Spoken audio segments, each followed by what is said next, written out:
Niektoré príbehy nezačnú rozhodnutím. Začnú tým, že sa ocitneme na správnom mieste bez toho, aby sme to vedeli. V tom čase som pracoval ako kuriér. Často som stál pred jednou reštauráciou. Čakal som na objednávky. A z jedného okna som pravidelne počul hlas.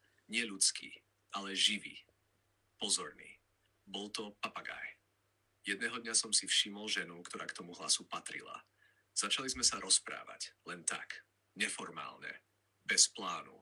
Povedala mi, že ten papagaj sa volá Johnny.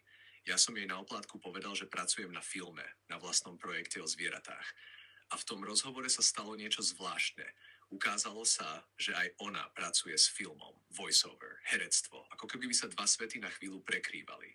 Spomenul som, že v mojom filme je postava piráta a že piráti často majú papagája. Usmiala sa. Môžeme to skúsiť. V ten deň mi ho prišla ukázať. Johnny sedel na jej a práve v tom momente, keď sme sa rozprávali o filme, o spolupráci, o možnosti, Johnny uletel. Nie dramaticky, nie násilne, jednoducho sa zdvihol a zmizol vo výške. Hľadali sme ho dlho a potom sa stalo niečo, čo zmenilo energiu celého priestoru. Na oblohe sa objavil Falcon. Krúžil, sledoval a Johnny s ním zmizol z dohľadu. V tom momente to prestal byť len úlet. Bola tam reálna hrozba a reálny strach. Nevedeli sme, či ho ešte niekedy uvidíme, ale ona zostala stáť inak. Nie v panike, nie v bezmocnosti, ale vo viere. Celú noc ho hľadala, volala, chodila po okolí. A na druhý deň sa stalo niečo, čo sa nedá naplánovať. Johnny vletel do okna nemocnice na 14. poschodí. Niekto zavrel okno, niekto pochopil, že tento vták niekomu patrí a informácia si našla cestu späť k nej. Prvý návrat. Nie ako náhoda, ale ako odpoveď. O pár týždňov neskôr sme sa dohodli na filmovaní, tentoraz u nej doma, a v ten deň sa otvorilo okno znova.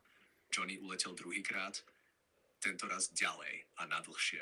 4 dni ticha, 4 dni neistoty, let 6 kilometrov cez Londýn. Ona napísala všetko, ako ho volať, na aké vety reaguje, aký má hlas, a niekto iný to prečítal. Jedna žena, cudzia, ale pozorná, vyšla na balkón, zavolala Johnnyho presne tým spôsobom, ktorý poznal. A Johnny priletel. Druhý návrat, niektorí by povedali šťastie, iní by povedali náhoda. Golden Bridge hovorí niečo iné. Vzťah, viera a otvorenosť, ktorá nezavrie okno ani po prvom sklamaní. Keď sme nakoniec filmovali, Johnny bol pokojný, spolupracoval, hral a ja som pochopil, že som nebol len tvorcom filmu.